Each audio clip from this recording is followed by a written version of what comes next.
tomorrow. Yeah.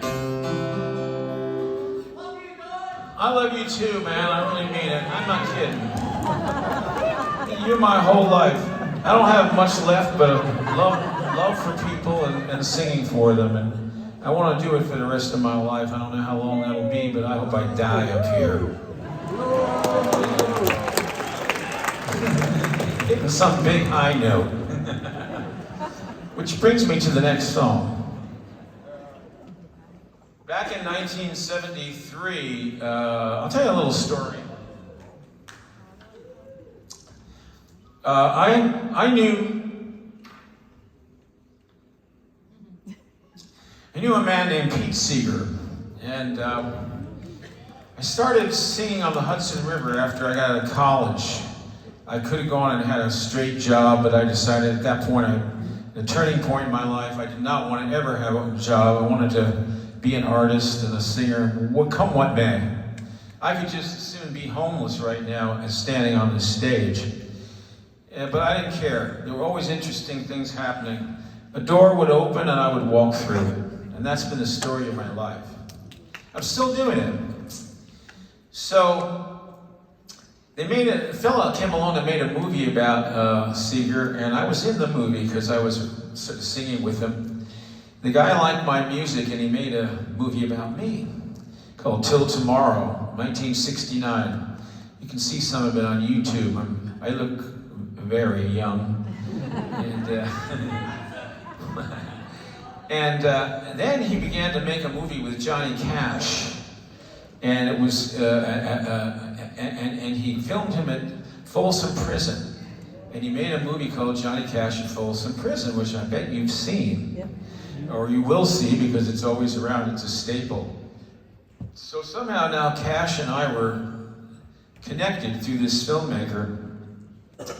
And about 1973, of course, a lot had happened to me, and I was in Nashville for the Grammys, and Cash was the MC. And he was a big guy, boy, and he was nervous, and his eyes would kind of flutter. He was struggling, you could see, pretty much. And he invited me to his house for 2 days. And that night I lost 4 Grammys. I forget the stupid songs that won, but American Pie, the album, got wiped out, but of course it's outlasted all of them, so I don't care.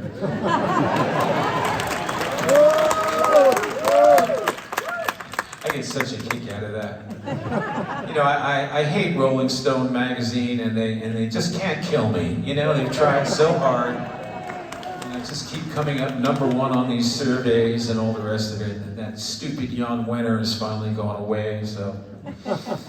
Anyway, so this is an amazing evening for a kid like me, right? I lost these Grammys, I'm at Cash's house, and in walks Roy Orbison with his wife, and Cash has his whole family there. There must have been 30 people there. And Orbison comes over to me, he says, "You was robbed, Don. You was robbed." He said to me. He was just a great guy. And I talked to him about a song that I loved of his, song called Crying. And he said, you know, I sing that full voice, I don't use falsetto. If you're a singer, that means when he was on Cry, it was, man, that was really his voice. And he had he was a tremendous artist, of course, unique, in class by himself. But little did I know, I would come back to Nashville in 1978 and record that song. And after a period of time, it would become number 1 all over the world. And I did it with the Jordanaires, who always sang with Elvis Presley. And they became really good friends of mine.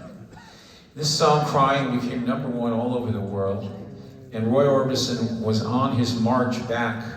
Then came the Wilburys, then came Anything You Want, You Got It, you know, and all that. And then, of course, unfortunately, he passed away because he had a weak heart. He had open heart surgery in his 40s. But still, what a wonderful artist. And I love the connection that I always will have with him with this song.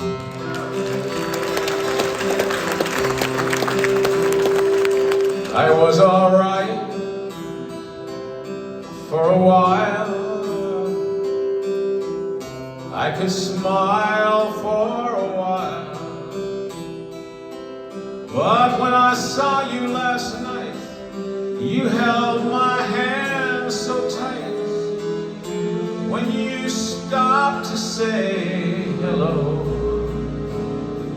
though you wished me well, you couldn't tell that I've been crying over you, crying over you. Then you said so long, left me standing all alone, alone and crying, crying, crying, crying. It's hard to understand that the touch of your hand can start me crying.